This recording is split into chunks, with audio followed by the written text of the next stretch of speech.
Hey plant people, welcome and thank you so much for stopping by. We have got some updates to talk about today. I almost wanted to make this a favorites video because we're almost at the end of February, but I wouldn't necessarily say that all or maybe even any of these are gonna be my favorites for the month of February. So we'll probably do a favorites video next week, depending on how I'm feeling with the collection, what's standing out to me, if there is anything that's like really standing out to me since my, like end of the year favorites that kind of covered, I feel like it covered a lot in that video. Like my opinion probably has not changed a significant amount since that video, but I'm gonna reassess and we will see next week if I feel like February warrants its own favorites video. But we have got a lot of updates in today's video. We are namely going to talk about my Alocasia growing experiments because I am so sick of my Alocasia giving me a hard time. And I love Alocasia. They were originally my favorite genus before I got into anthurium and hoya. And I just want them to be in my collection, but I want them to not be giving me such a headache. So I've been experimenting with some no drainage, some leca, some pond. It has not been a huge amount of time since I've kind of started this process to see how they would transition over and if it would be successful.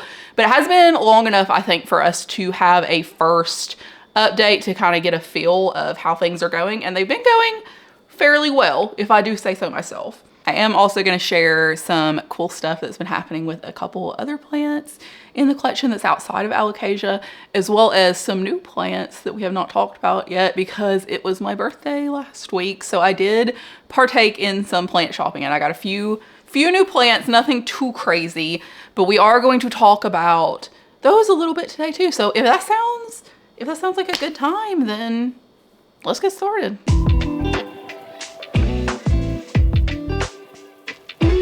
Okay, so before we touch on some like Alocasia species specifics and some of the new Alocasia that I've brought in, I'm gonna do a quick rundown of what my experiments have consisted of. So in the past, Alocasia it's been a roller coaster ride of wonderful success and tragic disappointment with my Alocasia. There are times when they would be doing absolutely fantastic, no issues, growing like crazy.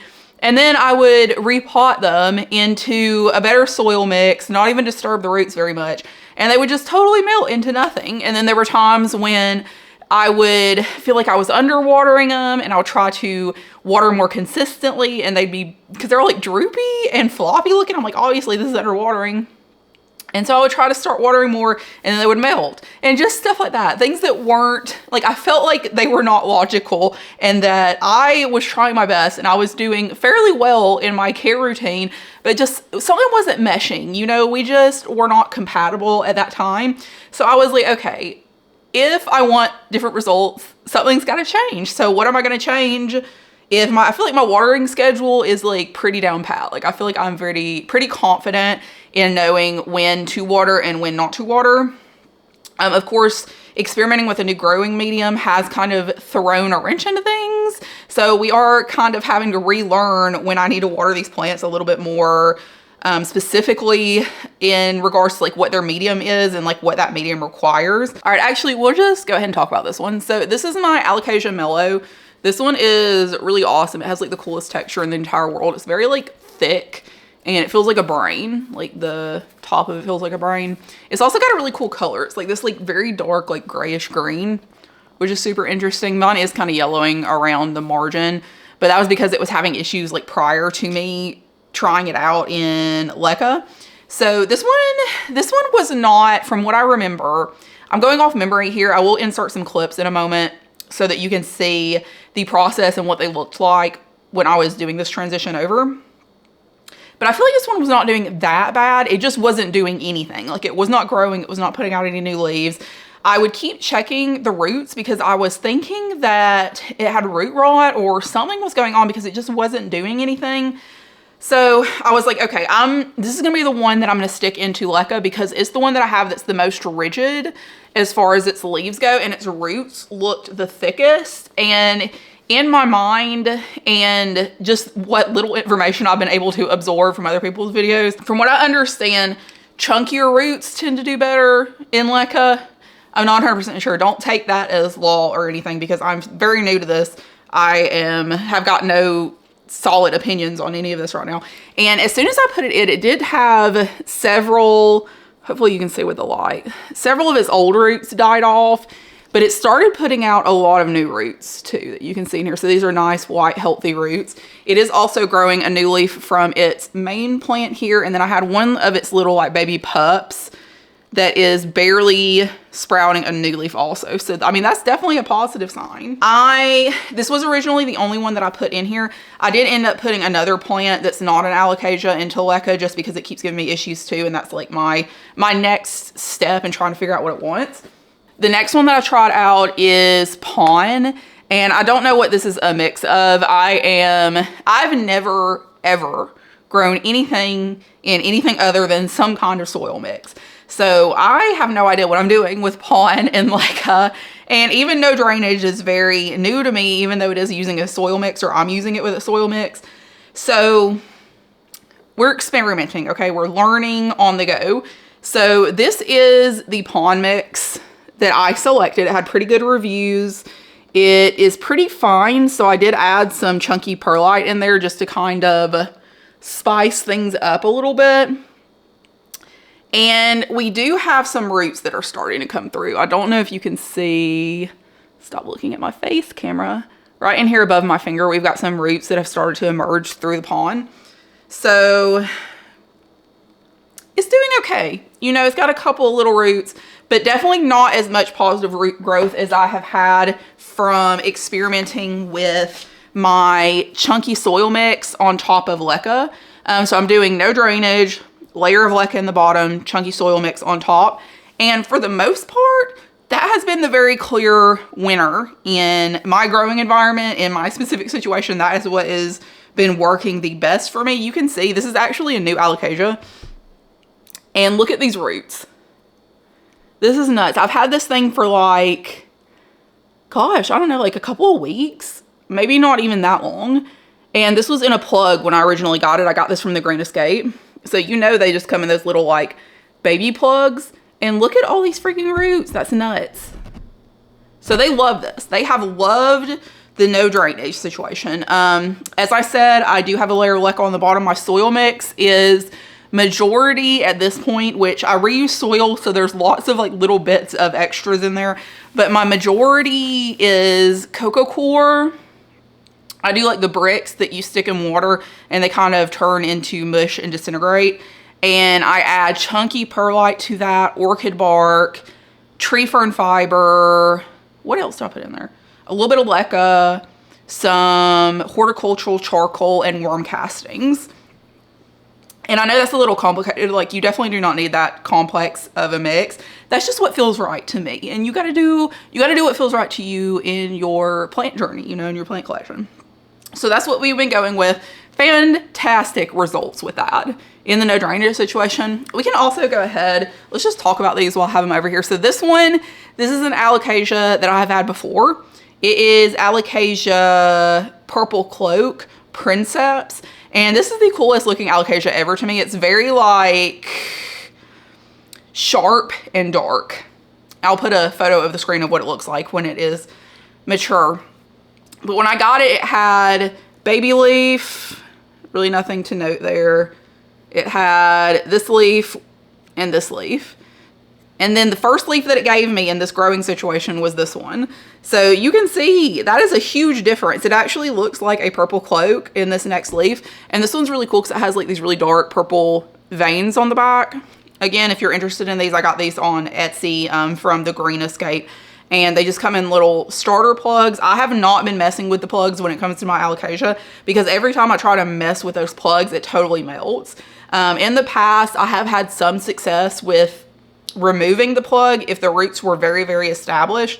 But I would say if, in my case, when I'm thinking about it, and I'm like, okay, the majority of the time when I remove this plug, the Alocasia melts.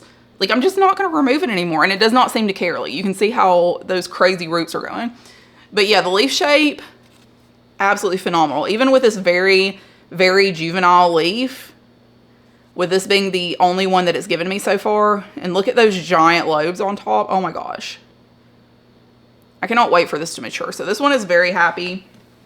The one that I was just talking about that was in Pawn, This is my Alocasia longiloba, and it is very yellow. She's been through it. She's had spider mites, even with this one leaf. I'm like, man, these spider mites are relentless. You're attacking this poor Alocasia that is one stump and a single leaf. Like, leave her alone. She's been through enough. And it's sad because I really love this plant. I think it's really interesting. I love, you know, it's just the long lobes. It's the long lobes that get me. And she was so pretty when I first got her, and large and in charge and gorgeous. And she does have some roots going on in here, so we're going to see how it goes for now with her being in the pond. But if in a couple of months, if she's not doing much better, I might actually end up switching her back over to the no drainage, because they just really seem to prefer that in my situation. So we'll see. I am going to give it a little bit more time. I do have a couple more Alocasia to show you guys. I actually think I've got like 2 new ones to show you too, so that'll be fun. However, I'm going to insert the footage here of me transitioning these guys, or most of these guys, over to the new potting media, so you can kind of see what my process was in there, and you can see what the roots looked like going into it. So please enjoy that footage, and afterwards we are going to go back to doing these Alocasia updates.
All right, so next one, this is, I keep wanting to call this Alocasia Cleopatra, but it might be like Cleo pedalata or something like that. This one, Green Shield, I think it may also be known as Green Shield. Not much to look at right now, but she is doing okay, right? Like, these look like healthy, pretty healthy little baby leaves. She's been doing okay, no roots yet. She's also in the soil mix, leca, no drainage type situation. Also, I got these, so in regards to these vessels, I would first of all recommend checking your Dollar Tree if you have a Dollar Tree in your area, I have noticed that they actually have a lot of these smaller, I think most of them are either plastic or glass, but they have a lot of vessels in there for like $1 or $2. You can also check if you don't have a dollar store in your area, or if they just don't have anything in stock. I also like to go to Goodwill. I find a lot of the larger glass vessels there for like my plants that I have in my bathroom, my giant Alocasia black velvet, my Alocasia amazonica, and my Alocasia silver dragon. I all switched over into the larger vessels that I had gotten from Goodwill. And I'm in Northwest Georgia. In my area, they're normally like $2 or $3 for reasonably sized glass vessels. So definitely look there first when you are looking for vessels for no drainage. However, I did find a fairly good deal because I needed a good bit of these smaller ones, and I just think it's nice to have some plastic ones also. Like, I obviously prefer the glass, but they are a little bit heavier and they do worry me just a little bit. So I will link these down in the description. Are these the 2 sizes? Yeah, they come in 2 sizes. So you can see this is the larger size and this is the smaller size. It's not significantly smaller, but the circumference is a little bit smaller. So I'll link those. I did get them on Amazon.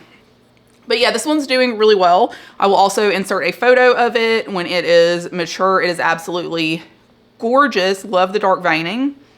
Very nice. Why are you not focusing on this leaf here, camera? Okay, next up we have got, this is the Alocasia nobilis. This is another one, another baby. Like I said, I got all these from the Green Escape, so they just have the little baby starter plugs. This one's doing okay. It does have, it's getting a little bit yellow on one of its leaves, but it still feels healthy. Like, it's not soft or mushy or anything. The other one's doing okay, but it is also putting out a new leaf. If you can see there in the middle, maybe it is literally the exact same color as my hand, so maybe not, but there's a new leaf right here. You can kind of see it. And this one has just started to root. So we do have some nice long healthy roots popping out through here, so that is another really positive sign. I've noticed that the roots are growing much more quickly in this no drainage soil situation rather than the pond. And that could be a number of variables. It could be the type of pond I selected. It could be because it's the small version. It could be, I don't know, my nutrient solution that I'm using. Who knows? You know, that's the point of experimenting in your environment, to see what it is that does work best in your environment and what works for you. And I think for me, it's going to be the no drainage with leca. But again, we're going to give them a little bit more time and kind of see what's going on. The other plant, this I just put in pond. And the reason I put this in pond is I had it in the no drainage situation. So previously, first of all, this is my, don't laugh, okay? Don't laugh. It's doing its best, okay? And it's putting out a new leaf, even though it is on death's doorstep. So I admire her spunk. But this one was originally just in a normal soil mix, drainage situation.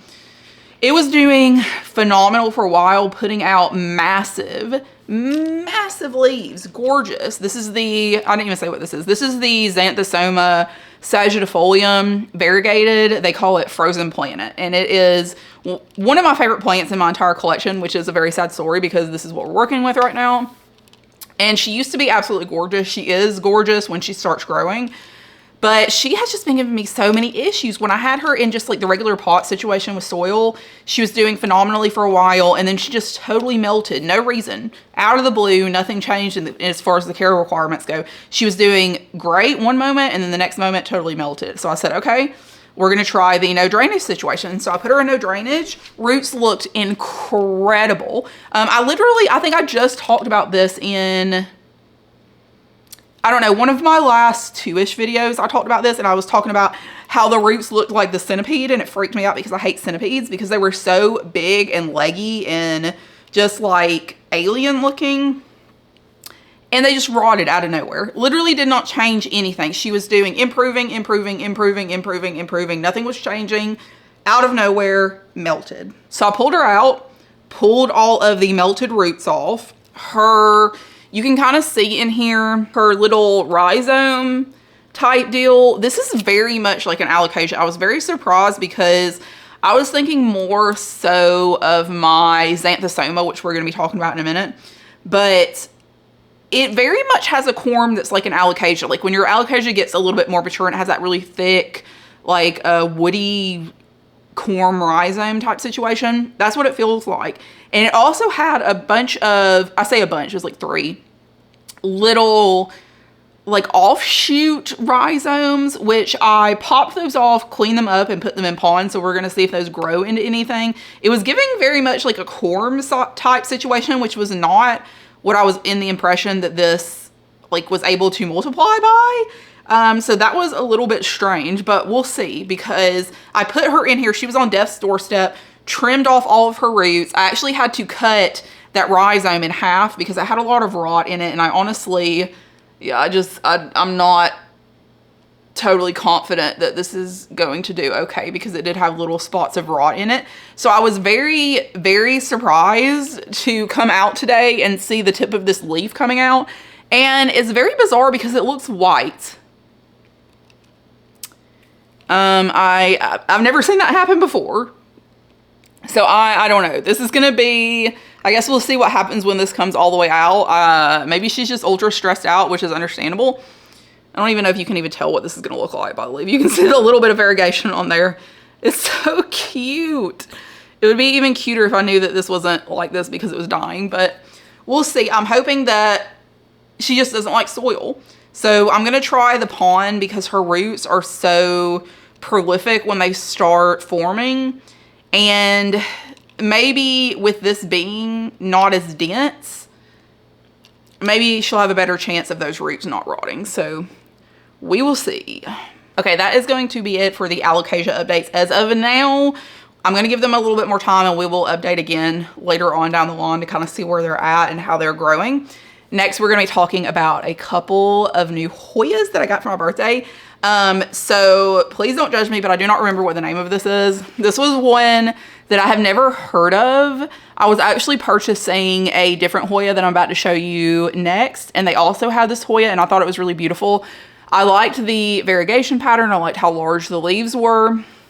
This one looks quite different than my Hoya Crimson Queen, which typically a lot of the Hoyas that look like this with the inner variegation do just make me think of my Hoya Crimson Queen, and I'm like, you know, why? I don't want to continue to buy, one of my things was I don't want to continue to buy plants that look exactly like other plants in my collection. But this one looks much different. It has a much different leaf shape. I feel like the leaves have the capability of being much larger also. And it does have that kind of layered variegation where you get lots of different tones of green. It almost reminds me a little bit of the Crassio pedalata variegated, which is like one of my all-time dream plants. And this one also, you are going to see sulfur on all of these because everyone's getting treated with sulfur. I have had the most phenomenal results. If your Hoyas, I'm going to say this in every single video, I feel like, for the rest of my life, but if your Hoyas are acting funky, they are not growing, they're putting out weird growth, do a sulfur treatment because it is a night and day difference in my Hoya collection to what it was. You can see on this one, now this is a newer one, so I don't necessarily think that this was affected with flat mites because I was already kind of treating with the sulfur as I got this plant. But it actually activated 2 growth points. So I have this one right here, and then it has another one right here with the smaller leaf where my thumb is. And yeah, I just think it's really gorgeous. I love anything that has this kind of like multi-tone to the green around the variegation. I feel like that always kind of gets me. And this is not a splashy Hoya. Again, all those spots you see is just the sulfur on the leaves. Okay, my next new Hoya. Are y'all ready for this?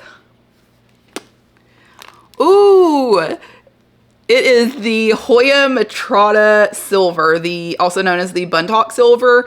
Oh my gosh, I cannot, I feel like I've still just feel like this isn't real. Like I don't actually own this Hoya because I've wanted it for so long.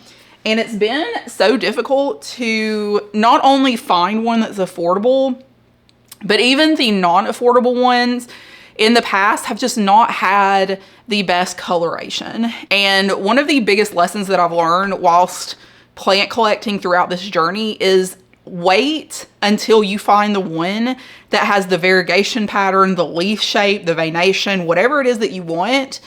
Wait until you find one with that, rather than just getting any plant that's that species and hoping that it ends up looking like what you want it to look like. I don't take the chance anymore. And you never know. It could be a situation like this where you get a 2-leaf Hoya cutting, and you can see she is putting out 2 little new leaves on the bottom. I'm so excited. And it could be that those new leaves have literally 0 silver on them, even though these original leaves look absolutely amazing. Sorry, y'all, I'm trying to get the camera to focus here. But you can see how gorgeous that silver coloration is on these existing leaves. Also very cool backs of the leaves, very purpley and interesting. Again, they are covered in sulfur.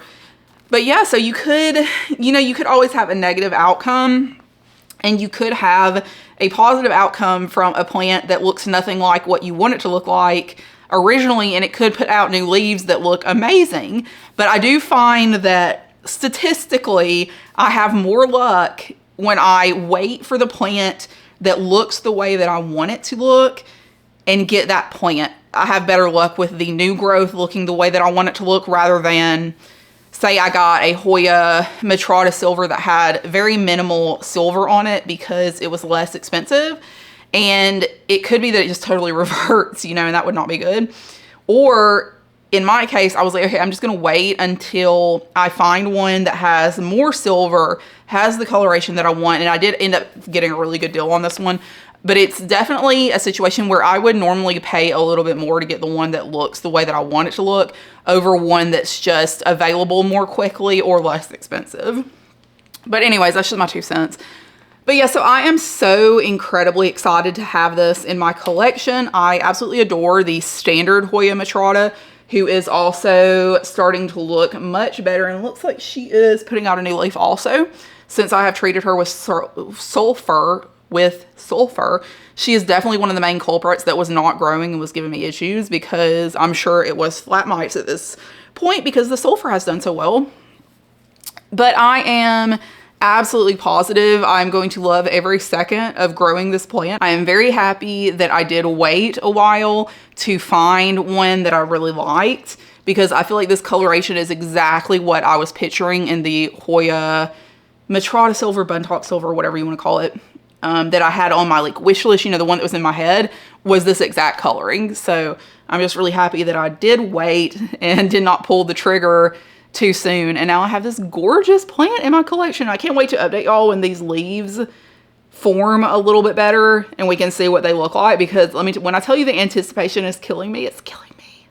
Y'all want to talk about some begonia? Because I know I said my begonias were almost non-existent, but I had been making some changes. So I had a few begonia left, right?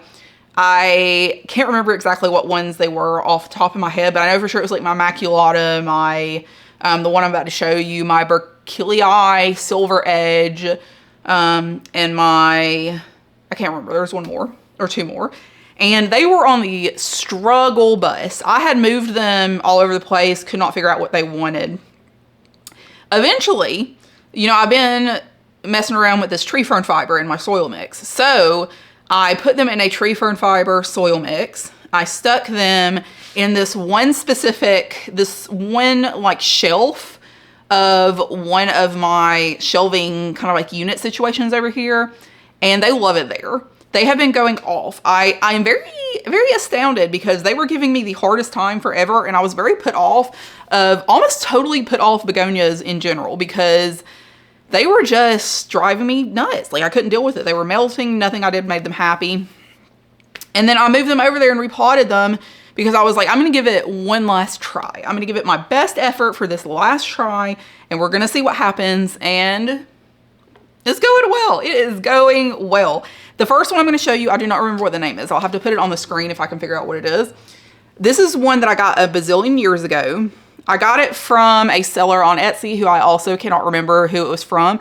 They were packaged really well. I actually got 4 begonias from him.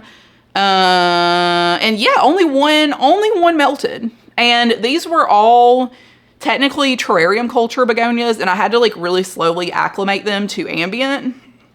But I love this one. Love this one. I refused when I got this and they were all crapping out on me. I refused to give up on this one because it is so cool. I absolutely love the shape of the leaves. The green, I like how bright of a green it is. And they're very shiny, kind of like waxy looking. And the star of the show, which I'm sure you are already looking at, is that hot pink vein. Can you believe that is gorgeous? And if you think it's pretty on the front, look at the back. Like, that's nuts. That is nuts. It is so incredibly beautiful. And yeah, I just stuck this. It is in tree fern fiber, a little bit of sphagnum moss, I think, small perlite, large perlite, a little bit of my leftover soil mix, I think, but I do believe it's primarily tree fern fiber, orchid bark, horticultural charcoal, worm castings. I'm pretty sure there's worm castings in there. And it has grown. I feel like it had like 3 leaves. It had this one, and I don't even know. The other ones may have died off because these all look pretty good. And none of the other ones, they did not look good beforehand. So I'm pretty sure these are all new leaves that it's put out. It is doing so well. Man, my inspiration has just been reignited and I'm so interested in begonias again. I would love to get a terrarium one day and have some of the more humidity loving begonias, because I feel like all the really super duper crazy alien looking ones are all terrarium begonias. So I would love to have some of those and maybe some like Labasia. I don't know. You know what I'm talking about. I'll put the name on the screen. I think those are awesome too. So I would love one day to have those. But in the meantime, man, this is gorgeous. All right, the next one I got because it has really crazy looking leaves. And this is the begonia palm garden. Okay, palm garden. And I guess that makes sense because it does look quite like a palm tree. It grows from the rhizome. It has a very big, thick, chunky rhizome, which is already growing near the edge of this pot. I'm just going to see if it'll grow over and it'll still be okay. But yeah, it's got very interesting leaves. They, again, are that very glossy kind of waxy green. And they have a lot of rosy tone to it in the middle and on the backs of the leaves and on the stem. So it's very pretty. I liked this one because it didn't so much have as much of a pattern on the leaves, but the interest is really from the shape of the leaves. And these actually do grow fairly large. This one, when I first got it, it had much longer petioles and larger leaves, but those did die completely off. Begonias are a little bit finicky when it comes to shipping, so that was not a shock to me when that happened. But it did put out these 2 new leaves for me, so these are my first leaves that it's given me. I'm sure in the future they'll end up getting a little bit larger. And then it does have 1 new leaf unfurling right here, and it's got another baby leaf. I don't think this is dead. Another baby leaf that's thinking about coming out right now. So we'll see what happens with this guy. This is a cool one. Definitely unusual. Like when I think begonia, this is not what I think of. So it's going to be very interesting to see what this looks like when it gets larger. This looks like nothing, okay? It has, I'm going to show you in a second, but it has the tiniest little hint of new growth on it. But this is the Stephania Nova. Again, there will be a photo that shows you what it looks like when it actually starts growing. And I don't even know if you're going to be able to see this on camera. It is such a tiny little growth, but it is right in front of my finger. Let me hide my face so you can maybe see that.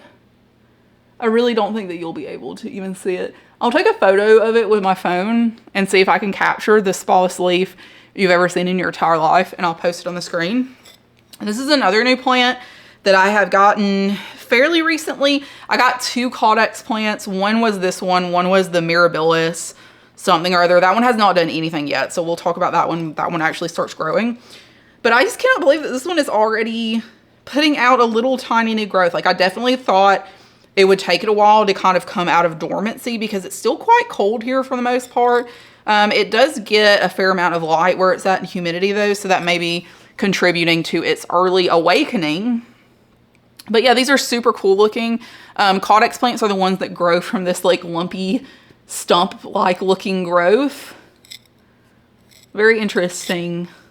I feel like this is just a nice change of pace to grow something that's kind of weird and wacky like this. All right, y'all, this is my xanthosoma that I wanted to talk about. This is one that y'all have probably seen a lot. I got this from Home Depot. It was either Home Depot or Lowe's, but I'm fairly certain it was Home Depot about 2 years ago at this point. It has to be at least 2 years ago. And when I got it, it was 2 plants in 1 pot, and I separated them and severely neglected both of them. So one did not make it. Either didn't make it or I got rid of it. I can't exactly remember. This is the other one. It was surviving, but it was not doing well. Like, its leaves were very, very pale. They were very crispy because it was in a very poor soil mix. It was staying either way too wet or way too dry. And I was just not doing a good job of caring for it. And I was like, you know what? I really love this plant. Like, I think it is really beautiful. I love the leaves, the stripiness of them. It's just a beautiful plant. So I was like, you know what? I'm going to do better. I'm going to be a better plant parent. And so I did. I put it in a much better mix. I've been staying on top of the watering and fertilizing and everything. And she is looking so much better. Like, wowzers. All of her new leaves just look absolutely phenomenal. I have had to cut off a couple of crispy tips from remnants of her past life. But the reason I wanted to talk about this today is this thing is blooming. It is blooming. It's blooming for me. Can you believe that? I cannot believe that. Like, I never in my wildest dreams thought that this would be happy enough to bloom. I've never seen any of these bloom before. So it's not like ultra interesting to look at. Like, it's not crazy looking or anything. It's just green. But the fact that it's even blooming in the first place is just such a shocker to me. I couldn't believe my eyes when I saw that. But yeah, I just wanted to update y'all on that fun little fact that she is blooming, and just take a nice long gander at this beautiful girl, because she has really bounced back. All right, y'all, I am running out of time, so we are going to just touch on these next couple really quickly. This is my Homolamina SP Java, right? Yeah, Homolamina SP Java. This is the one that I had no idea what this was when I was buying it. I bought it for super duper cheap because I did not know what it was, and also the seller clearly did not know what it was. I bought it as a Homolamina schismatoglottis variegated, and I feel like I paid like $50 for this when I got it. Granted, it was a very small plant. Turns out this is a quite uncommon and expensive plant. So I definitely did look out on that one. And I recently repot her because she was just crazy root bound. Like, she was always thirsty. I could not stay on top of the watering. She's always wilting over. I had her in a clear pot and her roots were just like out of control. And I repot her like 3 days ago, and look at this. She has already got roots. She has already got roots coming through in 3 days. She's out of control. But anyway, so the reason that we're talking about her today is I was wondering how I was going to be able to propagate this because I didn't know exactly how it grew. She's put out like a little pup. I am so excited. Like, I know this is not like the most riveting update maybe, but I am so excited that she has put out a pup, because I'm just picturing that pup getting as big as she is and how full she's going to be. And that is just, it's really going to be a sight to behold, you know, like she's going to be gorgeous, because this is probably the plant with the best variegation in my whole collection. Like, it's just very, very interesting, very unique variegation. I really have not seen any plant have variegation that looks exactly like this. So she has been so much fun to grow. And I'm so excited that I'm going to have a little baby soon. All right, 2 more little updates that we're going to do real quick. This is my Anthurium Ace of Spades crossed with a blue papillolamina. And when I had gotten this plant, these are what the leaves looked like. I had already done an update on this one, I feel like, at one point on my favorites, or maybe it was just an updates video or whatever. But we were talking about it, and these were the leaves she came with. This was the leaf that she gave me. This was her first leaf she gave me. So that was like a crazy size up from that to this. Good Lord. And this is definitely my top 5 anthurium, because she is so dark, very narrow, Very Ace of Spades-y. Like the Ace of Spades is really coming through on this one. And she is just absolutely gorgeous. Well, okay, that was the last one. Now look at this leaf. I think this is one of the biggest leaves in my collection, and I don't even know if you can see much of anything on camera because it's so dark, but it's this like very chocolatey blue. I don't know. I know that sounds crazy, but it is. It's like a chocolatey blue, and it has this pink tone that's coming in from the back. Veination, super sparkly, very oil slicky. She did have 2 little holes where she tore in the middle. I do not think that that is because of me. I think it was just the pressure from her expanding or something. But other than that, this is an absolutely gorgeous leaf. I'm just very taken aback by how quickly she's sizing up, because that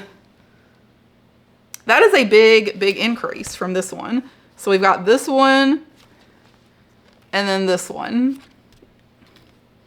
That's a big size jump, and geez Louise, like her emergents are just so gorgeous and dark, and that blue sheen, I don't know, I feel like you probably won't be able to see it on the camera. It's a little more prominent when it's a little like less hardened off, like when it's still more emerging, but I can definitely still see it. You might be able to see it a little bit on camera when I go back to look at this. But yeah, I guess we'll see how big her next leaf is. She definitely needs a repot before too long, because her roots are definitely going off in there. And I'm probably going to switch her over to more of a tree fern fibery mix, as I have been doing. And we'll see what happens. All right, so last one, I was debating on even talking about this one because I literally just acclimated these and potted these up yesterday. So I am not totally confident that they are going to make it, but I felt like I would go ahead and talk about them, because it would be nice if they do make it to kind of see what their growth looks like over the next few weeks, few months, etc. So these are 3 different species of jewel orchids.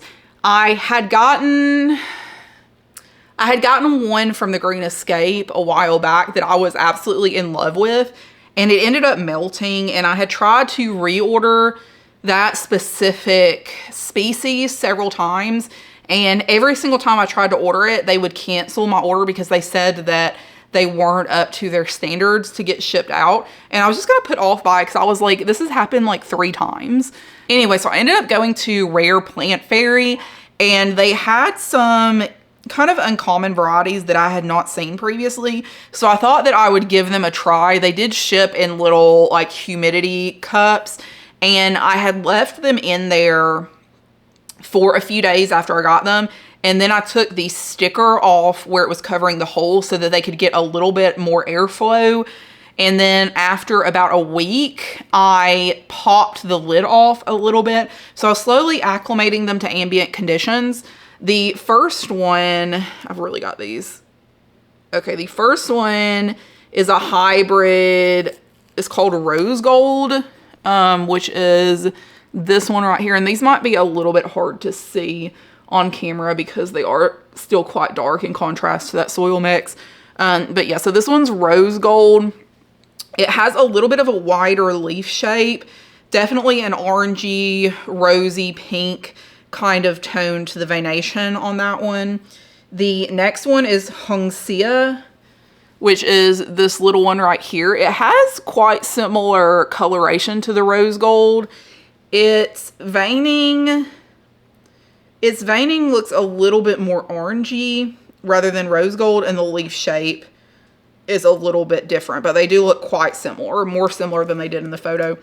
The last one is, okay, the last one doesn't have any type of specific name on it that I can see. This one is more green. So it's a very dark olive green, and it has almost like a bit of a dark margin around the leaf, and the veins are silvery. So this is that really cute pot that I had gotten. Hold on, let me get the other part. This was the really cute pot that I had gotten from Walmart, and this is the one that I wanted it to be kind of like shallow and wider, because the growth pattern for these is they more creep along the ground. I don't think they have a super like deep root structure that goes really far down. I think they stay more towards the surface. So I wanted something that was a little bit wider that would accommodate their growth as they kind of like creep along. And I got this pot from Walmart. You would have seen this in my plant shopping video, which I believe was in my last video. So this is the one that this is what I wanted to use that pot for, is my jewel orchids. The pot I think was about $5 or $6, and the saucer was like $2 or $3. And I really like the new saucers that Walmart had. Did I say I got this at Walmart? I got this at Walmart.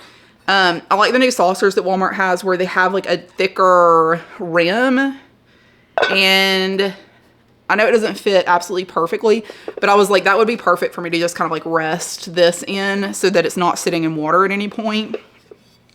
But yeah, I've got these in a mix. So it's a little bit of my soil mix, my normal standard soil mix that I've been talking about. And it's about 50% that and 50% sphagnum, because I wanted to keep it kind of like light and airy for these guys. And I didn't want it to be too dense so that they would melt, because the one that I had before I think did melt because I had it in too dense of a mix. But yeah, so this is this is their first full day living in their new setup in ambient conditions. So I'm really hoping that they will survive, and we're gonna have some really fun growth updates in the future. All right, y'all, that is gonna be it for my plant updates in this video. I appreciate y'all so much for sticking around, hanging out, watching my videos. If you like this video and you wanna see more content like this from me and you haven't subscribed yet, please subscribe. It helps so much, and it helps the channel grow so much, and I appreciate you so much. And I will see everybody in the next one. Bye.